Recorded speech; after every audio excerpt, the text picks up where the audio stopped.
Hi, everyone. It's Janice from the Divorcing Religion podcast. I'm excited to tell you that my book is now for sale.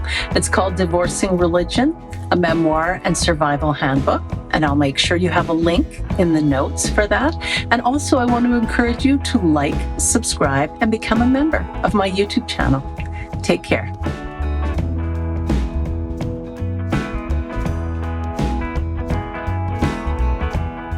Hi, everyone. Welcome to the Divorcing Religion podcast. I'm your host, Janice Selby. I'm a registered professional counselor and a religious trauma recovery coach. And today, this interview is part of a special series that I'm doing focusing on women and the work that they are doing. It's called Strong Women in Secular Spaces. And I'm so delighted to have my friend and mentor here today, religious trauma pioneer, Dr. Marlene Winell. Dr. Winell is a licensed psychologist, educator, and writer in Western Massachusetts.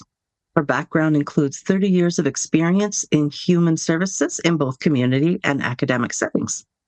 She holds a doctorate in human development and family studies from Pennsylvania State University and is the author of Leaving the Fold, a guide for former fundamentalists and others leaving their religion.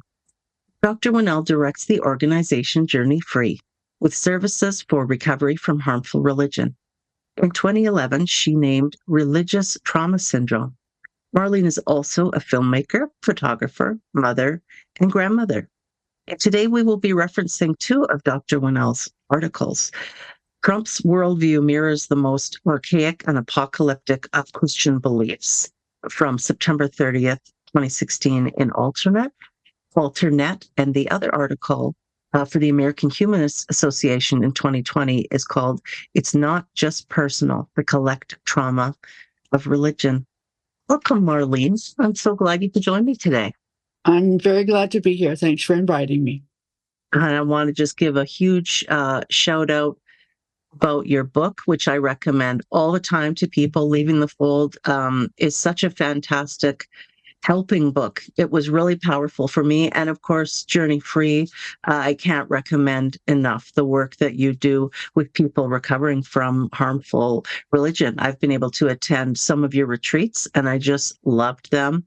And I really appreciate being part of your Helping Professionals group as well, and being an affiliate of Journey Free. So people can reach out to me also through your organization for some coaching around religious trauma recovery. So I just want to say that right off the bat.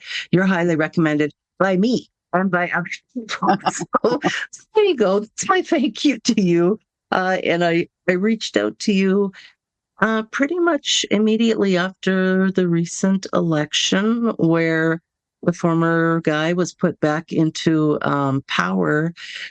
I was so shaken as a Canadian here on this side of things. I walked around in a stupor for a few days after that. It was really hard to believe that this person was reelected. And so I reached out to you, not only to see how you were doing, but because I wanted to be able somehow to let women in the United States just remember their creativity, their courage, their resilience, and their strength. I'm very concerned about women in the United States right now and everyone over there. Please tell us how you're doing and how you've been in the wake of that shocking election. Well, I was pretty devastated, as were many, many other people. I mean, we thought it was going to be a close election, and a lot of us were very hopeful that we were electing a woman for president. That was exciting, And then when Trump won, it was just such a blow because so many people had been working so hard, to affect a huge change in this country. So yeah, it was very disappointing, and it took me a few days to kind of regain some stability, like you said. Yeah, and figuring out, everybody's been trying to figure out what happened. And I have some ideas about that too that are a little different. Have to go with religion. Yes, I definitely want to get to that, and what it's, even in the days since then, since people have been kind of settling into the reality that this is real. He is going to be assuming power again. Um, yeah, just frustrating and scary as he has been going great guns, bringing people into his cabinet to form his cabinet, and they have just been the most crazy uh, ideas for the people that he's bringing in. I mean, it just people. The person he's put in charge of the health of the country is the person who denies, vaccinations. Just all these things that it's chaos. He seems to be sowing a chaos and doing it quite purposefully. It looks like to bring down the country, and there are all sorts of things going on. I can't see in his mind. Obviously, I don't know what he's thinking for sure. I can just go by what it looks like on the outside. And whatever happens in the United States happens in Canada to some degree or another. So we have a lot of Canucks over here who are watching very closely. How do you see religion factoring in, other than we know evangelical Christians have been the biggest and craziest part of his base? Well, some of it has been very direct, in conversations between Trump and his people and evangelical leaders. And so there's been some Faustian bargains going on, and basically religion has been used. It's been taken as in service of the rich and powerful. You wouldn't say that Trump is a devout Christian, but No. but he can exploit a lot of the ideas and assumptions and hopes and fears that a huge population of religious people hold. And that's all very convenient, because a lot of what Christians and other religious people hold to be true ends up being subconscious. Wow. And this is the thing that I want to talk about. And these subconscious attitudes and beliefs feed into actual behaviors, of course. And so that's all worked out really well for both sides. Wow. And this speaks directly to the first article we mentioned. Trump's worldview mirrors the most archaic and apocalyptic of Christian beliefs. And I just quickly jotted down the set of deep-seated assumptions embedded in Orthodox Christianity that you noted in the article. And so the world is bad and dangerous. Might is right. Savior is needed. Simplistic thinking is adequate. Obedience is key. Violence is okay. Prejudice is acceptable. Exclusive self-interest is moral. America has lost its way. And the last one, earth is dispensable. Those are the set of deep-seated assumptions that you note as being embedded in Orthodox Christianity. And he really does reflect each one of those. It's terrifying. Yeah, and what I would like to say about why so many people supported him is that we have in this country institutionalized religionism. Okay, I want to give that a term, give that a name. Institutionalized religionism, which means that we have religious beliefs and practices that permeate the society, and that people that learn some of these ideas in schools, in jobs, in the military. We have very serious underlying assumptions about how society should work and predictions for the future. For example, there's a strong emphasis on an apocalyptic kind of thinking where this world, this earth, is dispensable.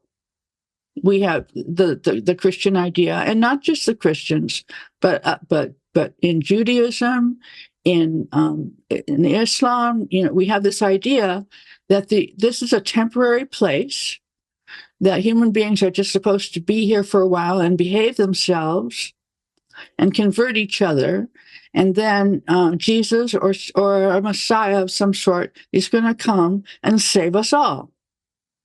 And meanwhile, we are very weak and born bad, and we have no real self-confidence about making our own decisions, or, of all things, critical thinking.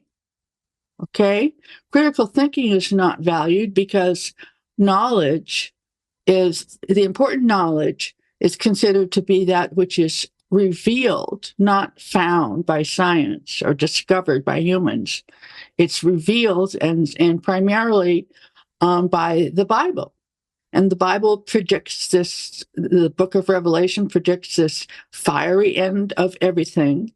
So one thing that we have a problem with is climate change denials, where people are not taking seriously the most important issue, really, in the world today, which is, are we even going to survive given the behavior patterns that are going full force right now? Mm-hmm. Yeah, and getting worse. It seems they're just more extreme. And so they refuse to believe, some people, that climate is changing and that we need to take action. So instead, Trump said his plan is to drill, baby, drill. But the bottom line for him is always financial, always money, and for himself. What can he get out of it? How will it benefit him? Well, for himself, yes, primarily, and also his cabal of rich and powerful friends who have been given important and powerful positions in the government. So it's a pretty bad setup, and kind of scary. But what I want to say about the election is that people have voted primarily on their gut instinct. That's a huge population of Trump supporters. They don't really do critical thinking and looking over all the news, all the facts, and judge by their own instinctual values that they might have as humans. But they simply vote basically out of fears that they have and ideas that they have that they don't necessarily even know they have. Okay? Like the lists that you just read, like the idea that might is right. The Bible is full of examples of God, especially in the Old Testament, Jehovah, being correct just by means of being powerful. All of the genocide that took place in taking over the land of Canaan, the treatment of prophets that were not being obedient. Jonah gets swallowed by a whale because he doesn't feel like going to Nineveh. And then all of the sanctioning of violence, really. And in Job's the greatest example. God is right because God is the powerful one. Okay? So the strong man throughout the Bible is the one that's respected. Right? Yeah. And we see that in, of course, parenting styles. Christians are very big on authoritarian parenting, and I unfortunately certainly was as well. And I patterned after my own dad, who also was extremely authoritarian. And of course, he was patterning after God. God was very authoritarian and capricious, I might add, in doling out punishments and disciplines and whatever other terrible, terrible, violent behavior.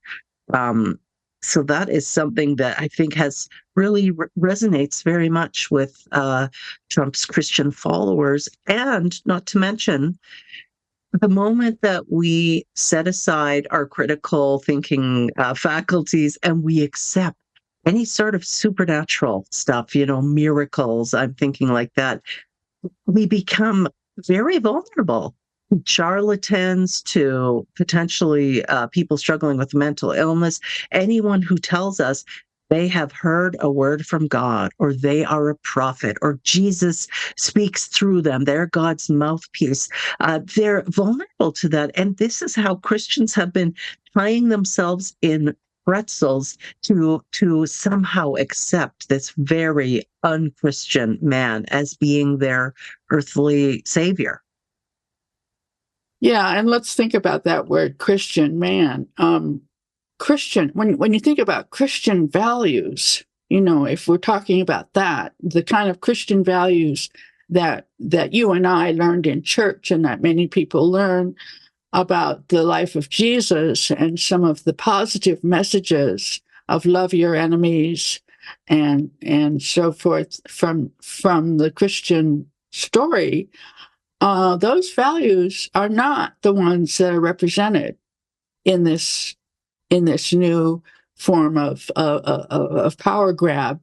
No. That's why I'm saying that the Christian evangelical population has really been exploited, because we can't really say that Trump and his followers are acting like Christians in the sense that I'm saying right now. Mm-hmm, Um, mm-hmm, mm-hmm. so so we're talking about some of the deep, what I call deep Christianity, which is some of the underlying assumptions. And in my work over the last 30 years in helping people recover from harmful religion, I've decided that there are two really basic assumptions that these religions teach. The fundamentalist versions of these religions. I don't want to castigate all religions, because some are functioning in a helpful way and have social values and teach good things. But the two things that fundamentalist religions have at their core, the two assumptions, are that you are not okay and that you must be afraid. You are not safe. Okay. Right. And so so think about the individual psyche. You are born, if you're born into one of these religions and you're taught as a small child that you're bad, you're sinful, and need to be saved, you're not good enough. And you think that there is danger. There's real danger in terms of your immortal soul after you die. You have to be afraid that you're going to go to hell, or that or that the world is a dangerous place, and that Satan is prowling around. There are demons, and so you grow up in this. And those two ideas can last. They can go very deep and last even if you leave the faith. Okay, these are ideas that I think just permeate and cause, for example, people to lack faith in themselves as active participants in their own lives or in their own society. They lack Yeah. confidence in speaking up, in participating, in being on school boards, in paying attention to society and exerting good influence. They instead will cater to whoever is powerful and try to appease them, because there isn't this strength. And then the other thing is just being afraid, so afraid, that bad things are happening. And Trump will go on and on about how terrible the U.S. is right now, and how we're headed for disaster, and everything's a big disaster, even in areas that are doing fine. He will point out how bad it is. And so in general, folks are led to believe that we are all in danger and that we need a savior. We need a strong man. We need somebody to believe in. Mm-hmm. Yeah. There is this cultish aspect to the Trump movement, where absolutely is. we have to look to a strong man to take care of us. And if you think about it, this is very appealing to what would be fundamentalist Christians, because Jesus was supposed to be a savior, right? And he was supposed to come back and fix everything. It's been 2,000 years and he's not here yet, and that must be a little frustrating at some level, to keep on expecting him to show up and fix everything, and it's not happening. So in my view, I mean, I'm not trying to be funny, but it's like, if he's going to take this kind of time, then we may as well find somebody else and fix our problems and show you. And by the way, the violence I was talking about in the Bible is not just the Old Testament, it's also the New Testament. Jesus talked about a fiery hell too.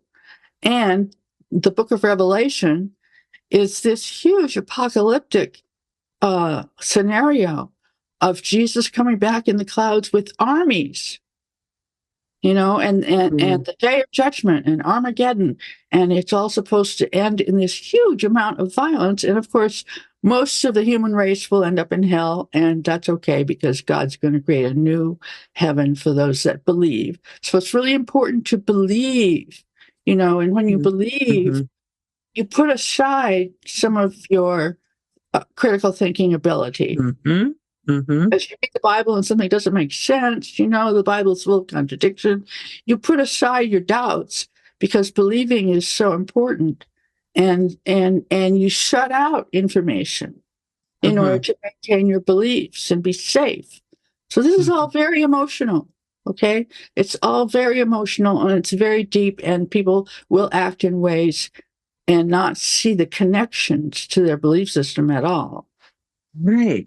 And when we insist on misinterpreting the Bible as literal, historical, God's unchanging word for yesterday, today, and tomorrow, then we end up being stuck in a perpetual state of childishness, because we have to have this belief that you're talking about. Santa's not real, but God is real. We can't lose sight of that. So we tie ourselves into these knots in order to keep our cognitive dissonance from breaking us free, from actually waking us up to the fact that, oh, you're actually not meant to take this literally. These were somebody else's ideas, a man or several men from long, long ago, not some divine book, Harry Potter secrets or whatever. So that whole thing, I think, really speaks to what you're saying, that they believe it, they have to have faith.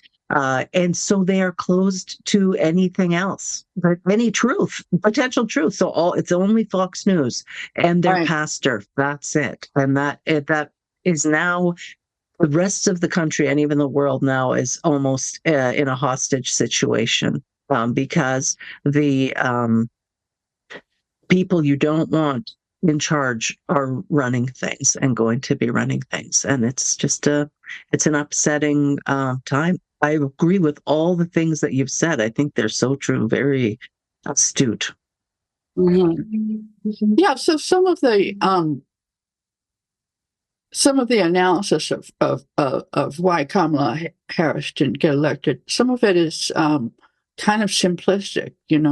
Like, for example, saying that people didn't know enough about her. They didn't. Give me a break. He didn't give them enough opportunity to get to know her.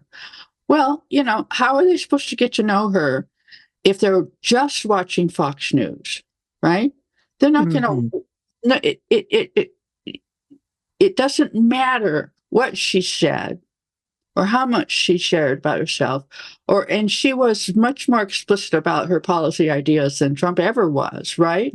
So she provided the information. But if people are not open to information, they're not going to turn on any other channel, they're not going to read, they're not going to give any chance to anything other than what they're going to hold to be true, which is supporting Trump, then that's not really an argument. It's more a matter of people sticking to what they want to believe. Mhm. It's not as if anybody has not enough information. Right. Right. And they certainly had lots of information on the other guy because they already know what he was like for 4 years, and all the other decades that he's managed to make it into the public Mhm. eye. And so people, Christians, know that he is a womanizer, that he is predatory, uh, and white women in particular still got out and voted for him. I think that for me was the most shocking, that they're voting against their own bodily autonomy and that of their daughters, friends, sisters. Just was absolutely shocking. And in Canada, as we've been dissecting the whole thing, it's a feeling that has come up for a lot of us is that she's Kamala is a woman and she's a brown person. And Uh-huh. those two things are not allowed to exist in the United States in a position of leadership. Do you think that's accurate to some degree?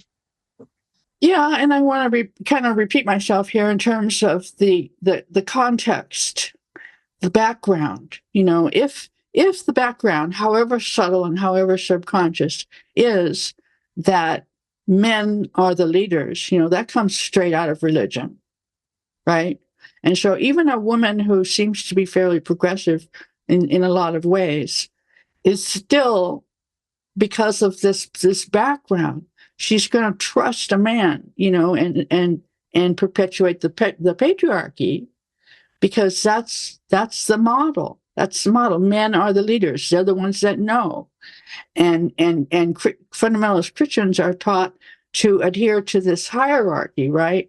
Where you have the woman in the home with the husband being the head of the family. And then up above that is the pastor of the church and the Bible. And by the way, the Bible is so archaic in its views. It really should not be a guide for policy of any kind. No. But it is. But it is. And we have people wanting to put up the Ten Commandments at schools and teach the Bible in school now. In Texas is passing legislation to force that. But it's not relevant to our modern issues. But what I'm saying is that unconsciously, women are going to have more trust in a man, especially a white man, because the patriarchy is also white supremacy. Hmm. Hmm. Yeah, and I've heard it recently. I've been hearing people speak in terms of Christian supremacists and Christian supremacy. And that's certainly when you talk about what's going on in Texas and they're trying to enforce Bible reading and Ten Commandments. People who are watching our show today might see behind me the 10 Humanist Commitments poster that I have from the American Humanist Association. Boy, oh boy, I'd love those to be up in every classroom. They beat the Ten Commandments any day. Yeah, yeah, that would be nice. That would be nice. And some people think that, and people in the humanist community really think that humanists need to be stronger and more active and vocal about humanist beliefs, almost like another religion in the best sense of the word, in having Hmm. values and commitments that they can be sharing and pursuing as structure for our society. But Hmm. that's equally important, equally valid as any other religious beliefs. Oh yeah, and I'm in Canada. I'm in British Columbia, and I'm the president of my local Atheist Skeptics and Humanists Association, and I am not permitted to officiate at weddings as a humanist. Only people with who have religious designation. So I don't know. Possibly, if I attempted to do so as a Satanist, for sure I could as a New Age kind of person. There, that no problem there. Indigenous people with their various beliefs is no problem for them, but you have to have a religious affiliation, and humanism is not considered a religion. So I just find that, that one just is a pebble in my shoe. I'm working on things behind the scenes to try and change that with other Canadian humanists, but it's very frustrating because humanism elevates humanity. It's puts people on an equal playing field, and that's part of the problem that we see right now. There's such huge disparity around the world, particularly in the United States right now, and that's another thing that was frustrating. People who are really challenged economically and socioeconomically right now voting for the billionaire who wants to just give tax breaks to wealthy friends. That speaks to the level of indoctrination and the embedded Christian Orthodox kind of ideals that you're already talking about. And they don't even know. They're not even aware. They're not thinking. They're just feeling. Well, if you think about a comparison with religion again, if you're a Christian, you believe in Jesus, your goal is to be like Jesus, right? You're supposed to deny yourself. You're basically denying your own identity, your own needs and feelings, and you're striving to just be like Jesus. And he is a strong man. And when people vote for Trump, it's not as if they expect Trump to serve their needs. It's that they want to be Trump. Do you see what I mean? Mm-hmm. Be like that. And so people with money, with power, are their idols, and so they want to support them because they want to be there.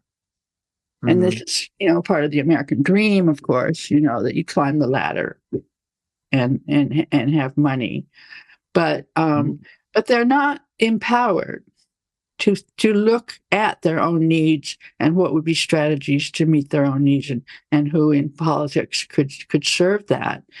In contrast to the humanist view, which is empowering, which is saying that that humans are capable of being good without God, for one thing.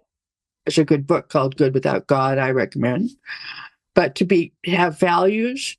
There's this stereotype of the atheist as the godless atheist who's just going to be an axe murderer. If you leave your faith, you're not going to have any morals. But in humanism, you do have values. We have values instinctively from evolution, actually, and a case can be made there. But also that you have choices and you have responsibility. That's another part of humanism, is that we are collectively responsible for ourselves and for each other, and that we need to be acting with that sense of responsibility. We don't just let the earth burn. We look to see what we can do about that. And the same thing with other things, poverty, taking care of the land, taking care of the least. Jesus said, if you do it for the least of these, you do it for me. Right? Yeah, amazingly, Jesus didn't say anything about separating families at the border and putting people on buses and planes and train cars to deport them, send them back. But you know what? In the Bible, all kinds of terrible things get excused in the context of religion. There's a story of just really weird stories too. Like in the New Testament, there were a couple of followers in the new church, Ananias and Sapphira. I don't know if you remember that story. I do. Because they didn't reveal the exact amount of their contributions to the church, they were struck dead by God, supposedly. And everybody was okay with that, and there's so many things in the Bible. Everybody's just okay with it. And you let it slide because of some larger belief that you have. And the larger belief is that God is going to sort everything out. God knows what he's doing. God has a plan. There's some cosmic plan for everything, and that he will take care of it. And you talk to Trump supporters and the ones who are religious, and you confront them with various facts of of Trump's past and present policies. And they will say things like, well, I just trust that God will sort it out. God will take care of us, and that there will be justice in the end. There's this idea that there will be justice in the end on the day of judgment, and God will figure everything out. And so, therefore, no inclination to work for justice. That's a huge Right. difference. And There's no and need to work for justice in the present because it doesn't matter. yeah, and people being willing to accept their lot and their suffering in life, because it doesn't matter what's going on here. God has a higher plan, and I'll have a beautiful afterlife. And these sort of things keep people from working towards a better life for themselves and for others. And also, as you were talking, I was reminded of some of the terrible situations, wars going on in the Middle East right now, and Gaza just basically being obliterated, and then the TV camera rolls, and people are, they're drenched in tears. They're surrounded by body bags, and the first thing they have to say is, "God is great." Or reaffirm their commitment to God. And that's not Christianity, that's Islam, where that's going Yeah. on, but it's the same idea. Yeah, and I'm sounding really critical, but you can't blame people, really. I mean, emotionally, when you have so many people that really are having a hard time, Yeah. and the way Christianity caught on with the slave community, you Oh, know, yes. you can't really blame people for hoping, for having faith in a better future, right? And because things look so hopeless with the slaves, things looking so hopeless and feeling so helpless, it seems like a natural thing to believe that God will sort it out someday, and that someday you're going to be past this veil of tears and you'll be in heaven and be okay. So that's some of what we still have going on. Wow, yes. And so then we'd be remiss not to mention filmmaker Jeremiah Camara and some of the work that he has done focusing on the Black community and their relationship with Christianity. And Yeah. he's spoken at a couple of conferences on religious trauma, and his work is really worth exploring for sure. And you're absolutely right. Who doesn't want to be comforted? I mean, I just had to put down one of my cats, and it was horrible. I loved that cat. I felt very close to that cat. I mourned the loss of cat. And then I see the tremendous tragedies assailing people all around the world. And I feel like there is a collective uh, angst and fear as the climate is heating up, literally. There's wars, and I will say, rumors of wars. And this is a big fear for people who are Christian and people in our demographic who have left Christianity. Well, they Uh, see these things going on and they're terrified. Oh no, it's the end times. All these things are coming about. But throughout human history, there have been dramas and traumas and terrible things that have gone on. And we're still here. And Jesus hasn't come back yet. So, but I do understand the need that people have for some sort of comfort. And unfortunately, they're taking it by way of a fairy tale. And that's impacting their ability to critically think and reason and find another way out of this mess. yeah, and one of the very weird things that goes on is the way that fundamentalist Christians will get excited about pretty terrible things that are going on because they are signs of the end, right? I Mm-hmm. think I don't know if it was clear at the beginning of the show today that I was also a zealous Christian myself. I grew Right. up in a fundamentalist home, and I was one of the people who just believed with all my heart. And I was one of the people that actually went door to door and tried to convince others. And the idea that Jesus was coming back was like the most exciting thing in my life. And so uh, if things were happening in the world, serious social problems or war was a big example, then those were just signs of the end and things not to worry about, but to get kind of excited about, because Armageddon is supposed to happen in the Middle East, right? Oh, yeah. And a turning point for me in leaving the faith was when my pastor got all excited about the 6-Day War and just said, things are heating up, Jesus is coming back, and people were cheering in the church.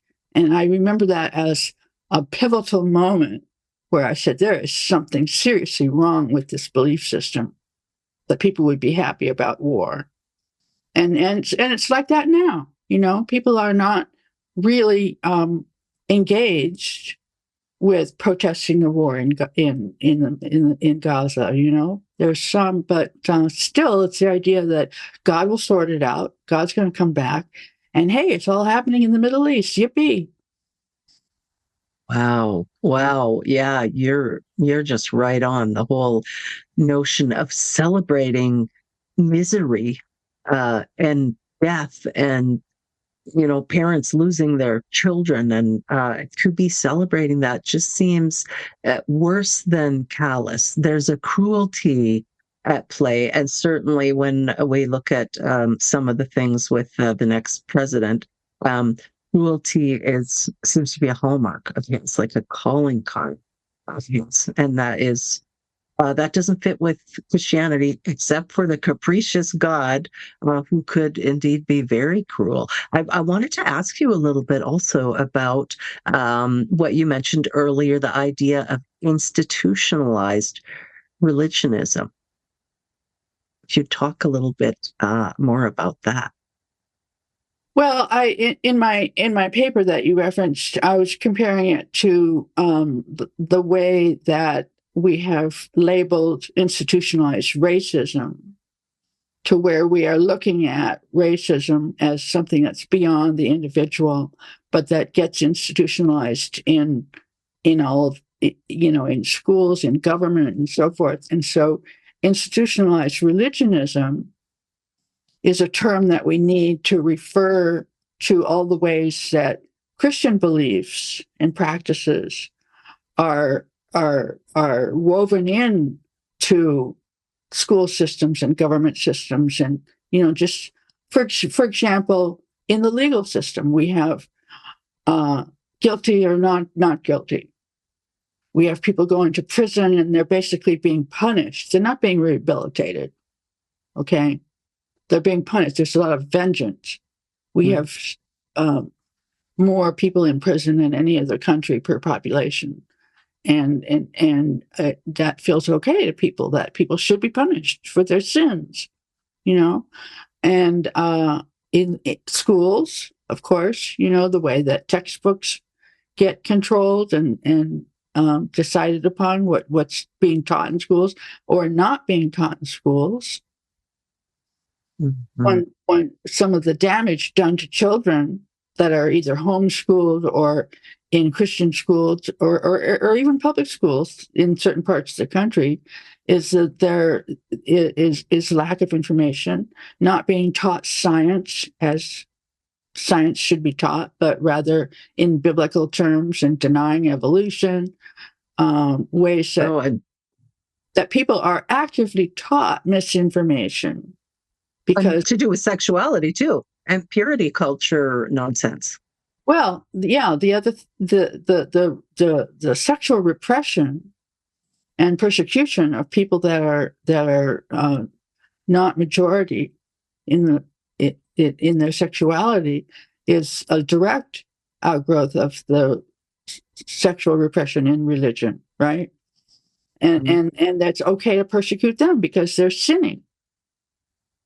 Oh, wow. Yeah. And I do have to put a shout out then for the Shameless Sexuality Life After Purity Culture Conference happening live in Seattle next year, in 2025, in May. I think it's going to be a wonderful opportunity for people to get together to talk about purity culture recovery, sexuality, to steep themselves in the truth, the joy and the pleasure of sexuality, which we are denied and robbed as fundamentalist Christians, or Christians who believe that your sex is only for marriage and it always has to be between a man and a woman. So all these different things that you're talking about are ways that religion is reinforced in the United States. I'm so glad you brought up the prison system, because if we look at Scandinavia, they have a completely different view of what the purpose that prisons are supposed to serve. They are about reforming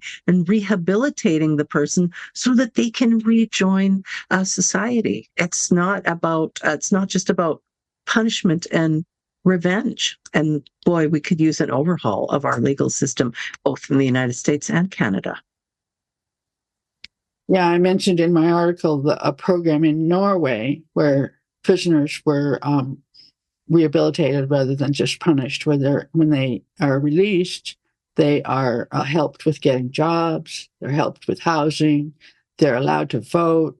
They're treated like valuable people that have needed some help. And that's very different from the way people see prisoners here. It's so true. And so I wonder if you would speak a little bit about the idea of the collective trauma of religion. I feel like most recently the notion of collective trauma is, I look at the last Trump presidency. But now I see, even just with the election where he's been re-elected, that also feels like a kind of collective trauma where people are suffering, and it's something they feel like they can't do anything about. So would you talk a little bit about the idea of collective trauma? Well, collective trauma it's not my term. It's something that has come up in the trauma field, Mm-hmm. and it refers to a specific event or a continuous state of affairs that affects a whole group of people that can be identified. So it could be something like, a natural disaster, like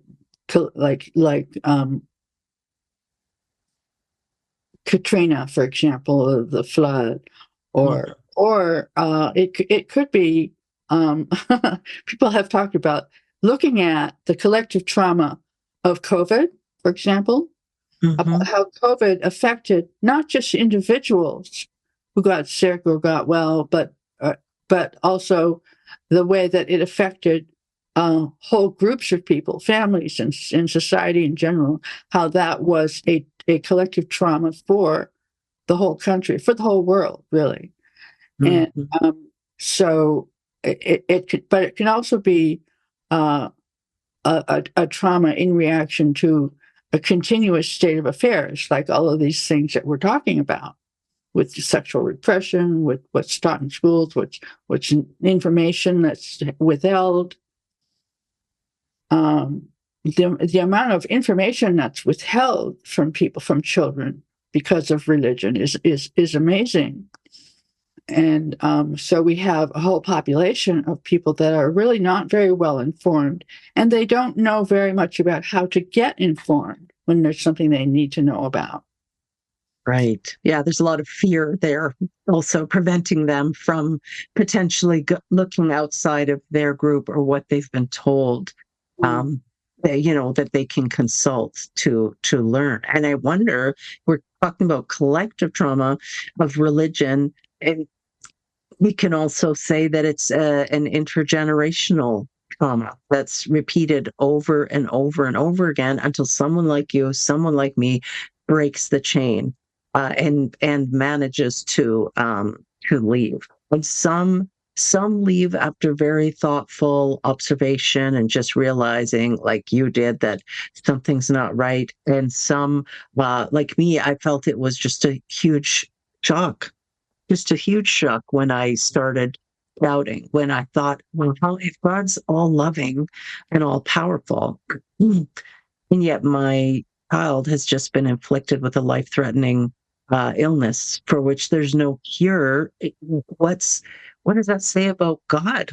And to have that reality came crashing down on my life, which had been built around fantasy, religious fantasy. I'd been a pastor's wife. I believed everything. I homeschooled the kids, all this kind of stuff. And then to suddenly be hit in the face with reality was very shocking. And it was a generational thing. I grew up believing because my parents grew up believing, and their parents believed to an extent. So it's hard to break free when it's intergenerational, and also when it's collective, when it's all around us. Yeah, there are many parts of the country where it's common to see billboards that affect everybody on the road that say, hell is real, or are you right with God? Or, these messages. I don't live in the South, but what I hear is that they're everywhere. I had a client who had to reroute her drive to work because she did not want to pass. This was actually in the Chicago area. She didn't want to pass a billboard that said hell is real. And to me, that's abuse. You know, that Right. is psychological abuse to be inflicting that on the whole population.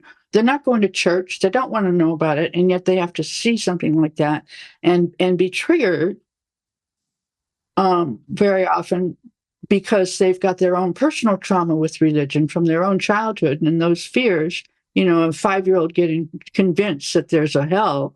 But someone who goes through that can hold that fear almost like a secret dread for life. Yes. It's hard to Yes. work out those fears. So it's abusive in a collective way. Um, and so people who are faced with some decision like voting, are going to be vulnerable to some of their old fears and be very interested in somebody who's going to be strong and take care of things. There was research about Katrina, actually. After it happened, there was some surveys done before and after about how strongly people believed in God. And it turned out that afterwards, there was more belief in God. There was a stronger religion. And I mean, it sounds ironic. It sounds like it should be the way that you responded. How can God be just? But no, there was a real reversal to hanging on to that hope. Yeah. Yeah. It seems that people do react in one of two ways. Either they dig in their heels deeper and they're determined to be one of the faithful and the elect and hang on even tighter, or they come to their senses and say, "What the heck is this? I don't want any part of this anymore." But there's such a huge gap between those two reactions. Yeah, so you and I, among others, are working more on the individual level. I think we provide counseling to individuals that are coming out and helping them individually, and also using some methodology that we've learned from trauma treatment that's been developed for traumas of all kinds, not just religious, but recognizing that religion can be a trauma and cause the same kinds of bodily effects where you would have anxiety and other issues, especially after leaving the faith, where you're scared to death that you've done something terrible that you're doing. You're starting to think for yourself, and now it's scary that you're doing that because these old beliefs are still down there. And then, you provide a support group, I provide a support group. There are ways that people can get support, and it just needs to be extended into some of these humanist kinds of organizations and ideas for how people can be more empowered and more responsible. Right. Yeah. The fear piece is huge. So even people may have abandoned religion decades ago, but there can still be a kernel of fear there. What if I'm wrong? What if the things they said were true? And these are very intelligent people, critical thinking people, but fear eats logic for breakfast. It's very hard to combat fear, and to some degree, to a huge degree, we just have to become comfortable with not knowing everything, and that doesn't mean writing things off as divine mystery, God kind of stuff like that, but I have to make decisions based on the information that I have at hand. I have to look at that, make the best decision I can make on this very day. And it might turn out tomorrow that it wasn't the best decision, but I can't help that. So I don't have a crystal ball. I can't see into the future. I just can take responsibility for what's in front of me today and make the best possible move that I can. But people really want to believe that there's a God looking down, orchestrating, divinely managing everything behind the scenes. And that's just not the way it is. Yeah, and I want to say something in terms of recovering from the election. When a couple of days had passed and I finally got out of bed, I thought about the way that everybody was feeling so powerless and so scared and all that we have to renew our commitment to our own values. And the thought that came to mind was, I am going to be the best person I can be. Okay. My integrity, my dignity, my values are going to be as good as I can make them. And I'm committed to that.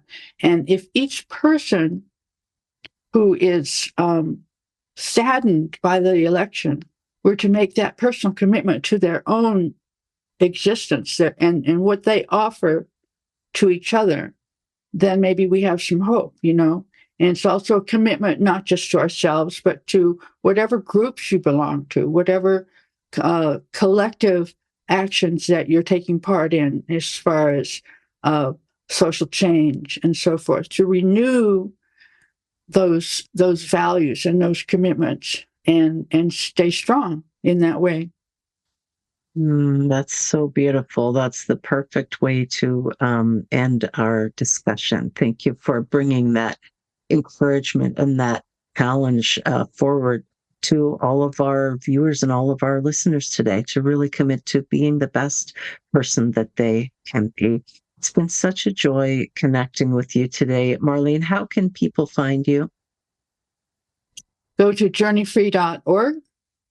And we offer a free consultation. You can find out, tell your story, tell us what's going on with you, and see if there's any way that we can help you, and maybe we can. And there's also resources on the website and including these articles that we're talking about. Excellent. Yes, highly, highly recommended. And of course, your excellent book, Leaving the Fold. And I'm excited also to announce that my book is just about out. I got the proof copy the other day, and it's called Divorcing Religion, a Memoir and Survival Handbook. And I'm so excited for that to come out in time for solstice, in time for the winter holiday. Yes, Christmas. So thanks again for joining me to talk about these important things. I hope you'll come back again. It's always such a pleasure to learn from you. It's a pleasure of mine to be here. Thank you for inviting me. And thank you, everyone, for joining us today. Please take care, and we'll talk to you again soon.